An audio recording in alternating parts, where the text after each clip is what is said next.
Hi everybody, super star ரஜினிகாந்தோடைய கூலி படம் கண்டிப்பா இண்டஸ்ட்ரியல் ஹிட் தான். வாங்க வீடியோக்குள்ள போலாம். வீடியோக்குள்ள போறது முன்னாடி யாராவது நம்ம சேனலை சப்ஸ்கிரைப் பண்ணலாம், உடனடியாக சப்ஸ்கிரைப் பண்ணீங்க, நன்றி. ஏன் இந்த படம் இண்டஸ்ட்ரியல் ஹிட் அடிக்கும் அப்படின்னா நிறைய ரீசன் சொல்லலாம். ஃபர்ஸ்ட் பாத்தீங்கன்னா, இந்த படத்துல சூப்பர் ஸ்டார் ரஜினிகாந்த் அவர்கள் இருக்காரு. அதுக்கப்புறம் நம்ம அனிருத் அவர்கள், லோகேஷ் அவர்கள், சன் பிக்சர், சத்யராஜ் அவர்கள், உபேந்திரா அவர்கள், அமீர்கான் அவர்கள், நாகார்ஜுன அவர்கள், பூஜா ஹெக்டே, சுருதிகாசன், சோபின் சாகர், இது போல பெரிய நடிகர் பட்டாளங்கள் இருக்கு. வட இந்தியாவா இருக்கட்டும், சவுத் இந்தியாவா இருக்கட்டும், எல்லாத்தையும் கவர் பண்ணி சும்மா தும்சம் பண்ணியிருக்காரு நம்ம லோகேஷ் கனகராஜ். அது மட்டும் இல்லைங்க, அவரு இந்த படத்தை ஸ்டார்ட் பண்ணக்குள்ள சன் பிக்சர் கிட்ட கேட்டுக்கிறது, எனக்கு ஃப்ரீடம் வேணும், என்னை தொந்தரவு பண்ணக்கூடாது, நான் சொல்றப்பதான் ரிலீஸ் டேட்டே அவங்க கொடுக்கணும் அப்படின்னு அவங்க சொல்லியிருந்தாங்க. அதுக்கப்புறம் பார்த்தீங்கன்னா, சூப்பர் ஸ்டார் ரஜினிகாந்த் அவர்களை நான் சின்ன வயசுல இருந்து எப்படி பார்க்கணும் அப்படின்னு நினைச்சனோ அந்த ட்ரீமை இந்த கூலியில கொண்டு வந்திருக்கேன். தலைவரை நான் உங்களுக்கு ஒரு வித்தியாசமான கேரக்டர்ல நான் காட்டுவேன் அப்படின்னு சொல்லியிருந்தாரு. அது போல மிரட்டி இருக்காரு. அது மட்டும் இல்ல, சூப்பர் ஸ்டார் ரஜினிகாந்த் அவர்களுக்கு ரொம்பவும் பிடிச்ச ஒரு படமாவே இது எடுத்திருக்காரு. தலைவர் பார்த்துட்டு நம்ம எதிர்பார்த்ததை விட டபுள் மடங்கு மாசா வந்திருக்கப்பா அப்படின்னு கட்டி பிடிச்சு சூப்பர் சூப்பர் அப்படின்னு வாழ்த்திருக்காரு நம்ம தலைவர். அதனால சாதித்து விட்டார். இந்த படம் கண்டிப்பா ஒரு இண்டஸ்ட்ரியல் ஹிட். இதனால தானா அப்படின்னு நீங்க கேட்கலாம். இல்லைங்க, இன்னும் ஒரு ரீசன் இருக்கு. ஏன்னா லாஜிக் தான் தலைவருடைய வாழ்க்கையில நடந்துட்டு இருக்கு. அது எல்லாம் மேஜிக். தலைவர் ஸ்கிரீன்ல பண்ற மேஜிக். சூப்பர் ஸ்டார் ரஜினிகாந்த் அவர்கள் 1975 சினிமாவில் என்ட்ரு ஆகிறாரு. அபூர்வ ராகங்கள் என்ற படத்துல. அடுத்த 10 ஆண்டுகள்ல 85 படிக்காதவன் படம் சூப்பர் ஹிட். அதாவது இண்டஸ்ட்ரியல் ஹிட். இண்டஸ்ட்ரியிலே அதிர விட்டுருச்சு.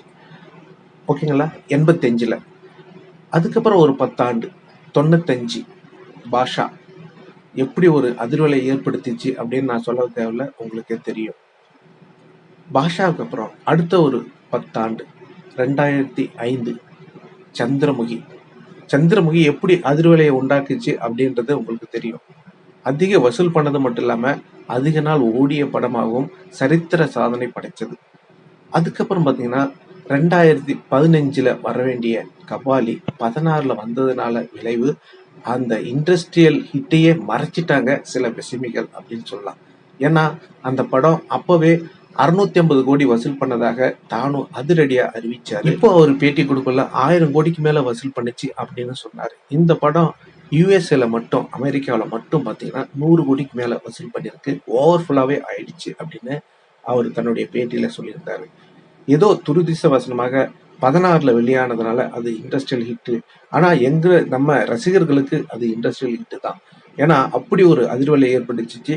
அந்த படம் தான் இது வரைக்கும் அதிக நாள் ஓடிய படம். இதுக்கப்புறம் அந்த படத்துக்கு பிறகு எந்த படமும் அவ்வளோ அதிக நாள் ஓடியது கிடையாது. அது தனி சாதனை பெற்றிருந்தது. அது மட்டும் இல்ல, இந்த உலகில் எங்கெல்லாம் தமிழர்கள் வாழ்ந்தாங்களோ அவங்க வாயிலிருந்து முணுமுணுத்தது நெருப்புடா நெருங்குடா அப்படின்னு எல்லாரையும் முணுமுணுக்க வச்சாரு கபாலி. இந்த கபாலியோட ஹிட்டு இந்தியாவையே அதிர்வலியை ஏற்படுத்திச்சு அப்படின்றது நிறைய நியூஸ் பேப்பர்ல வந்துச்சு. ஏன் இங்கிலீஷ் பேப்பர்லயே வந்துச்சு. அந்த மாரி அங்க இருக்கிற அமீர் கான், ஷாருக் கான், சல்மான் கான் எல்லாம் மிரண்டு போயிட்டாங்களாம் கபாலி படத்தை பார்த்துட்டு. அப்படி ஒரு அதிர்வலியை ஏற்படுத்திய படம் கேங்ஸ்டர் படம். எது எப்படியோ அடுத்த ஒரு 10 ஆண்டுகள்ல பாத்தீங்கன்னா 2025 கூலி. இது கண்டிப்பா எழுதி வச்சுங்க, இண்டஸ்ட்ரியிலே ஒரு அதிர்வலை ஏற்படுத்தும். இது கூலி இல்லைங்க, இது ஒரு ஸ்ட்ரோம், அதாவது இது ஒரு புயல் அப்படின்னு சொல்லலாம்.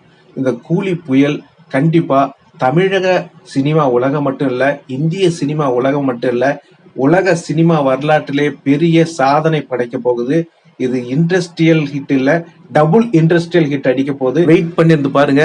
இப்ப கூட லோகேஷ் அவர்கள் ஒரு பேட்டி கொடுக்கல, என்ன சொன்னார்னா, எனது வாழ்நாள் உழைப்பு 36 ஆண்டு கால உழைப்பு அப்படின்னு சும்மா தெரிக்க விட்டாரு. கண்டிப்பா வெயிட் பண்ணி பாருங்க. பெரிய அதிர்வலை ஏற்படுத்த போது நம்ம கூலி. இந்த படம் பெரிய இண்டஸ்ட்ரியல் ஹிட் அப்படின்னு நான் சொல்றேன். நீங்க என்ன சொல்றீங்க? உங்களுடைய கருத்துக்களை கமெண்ட்ல சொல்லுங்க. இந்த தகவல் உங்களுக்கு பிடிச்சிருந்தா லைக் பண்ணுங்க, ஷேர் பண்ணுங்க, கமெண்ட் பண்ணுங்க, முக்கியமா சப்ஸ்கிரைப். நன்றி, வணக்கம், ஜெய் ஹிந்த்.